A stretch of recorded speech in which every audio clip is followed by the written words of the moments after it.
बारामतीच्या मोठ्या ताई, तुम्ही तर मागे म्हणाला होतात की मराठा आरक्षणाव्यतिरिक्त आणखीनही महत्वाचे प्रश्न राज्यात आहेत. आठवत नसेल ना तर ही स्मरणगोळी तुम्हाला मी देते. पवार साहेब 2दा नाही 4 वेळा मुख्यमंत्री होते. तेच नाही, आतापर्यंत 11 मुख्यमंत्री मराठा समाजाचे होऊन गेले.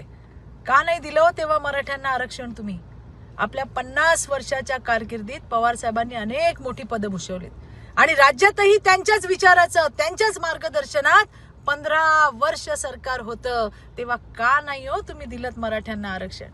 2014 ते 2019 मध्ये पहिल्यांदा 14% आरक्षण मराठ्यांना देवेंद्र फडणवीस यांच्या सरकारने दिलं.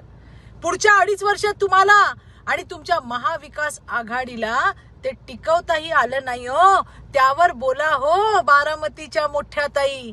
पुन्हा महायुतीचं सरकार आलं आणि मुख्यमंत्री एकनाथ शिंदेच्या नेतृत्वात पुन्हा एकदा 10% आरक्षण मराठा समाजाला दिलं. आणि मोठ्या ताई, तुमच्या सरकारने बंद केलेल्या अण्णासाहेब पाटील महामंडळाची पुनर्रचना सुद्धा 2014 ते 2019 मध्ये देवेंद्रजी मुख्यमंत्री असताना त्यांनी केली हो. आणि आता लाखो मराठा तरुण तरुणी उद्योजक बनले. 13,000 कोटींचं कर्ज महामंडळाला देण्यात आलंय आणि त्यातील जवळपास 1,300 कोटींचा व्याज परतावा राज्य सरकारच्या माध्यमातून अण्णासाहेब पाटील महामंडळाला दिला गेला. जे महामंडळ मराठा समाजाच्या तरुणांसाठी होतं ते तुमच्या सरकारने बंद केलं.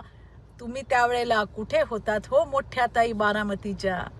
इतर समाजाप्रमाणे मराठा समाजातील विद्यार्थ्यांना शिष्यवृत्ती मिळाली पाहिजे या हेतूने बार्टीच्या धर्तीवर सारथी महामंडळ स्थापन करण्यात आलं. अरे तुमचं एकच लक्ष, समाजाची घडी विस्कटवायची आणि त्याचं खापर देवेंद्रजींवर फोडायचं. लक्षात ठेवा, काल आंदोलकांनी तुमच्या तोंडावर सांगितलं मराठ्यांचं वाटोळं पवार साहेबांनी केलं. हेच सत्य आहे. आरक्षण न देता तरुणांची माथी भडकवली, त्याचे पडसाद आहेत हे मोठ्या ताई बारामतीच्या. आणि सगळ्यात महत्वाचं, मोठ्या ताई, तू इधर उधर की बात मत कर. जरांगेची मुख्य मागणी ओबीसीतून मराठ्यांना आरक्षण द्या. यावर तुमच्या गटाची काय भूमिका आहे ते एकदा राज्यासमोर स्पष्ट करा. धन्यवाद. जय हिंद, जय महाराष्ट्र.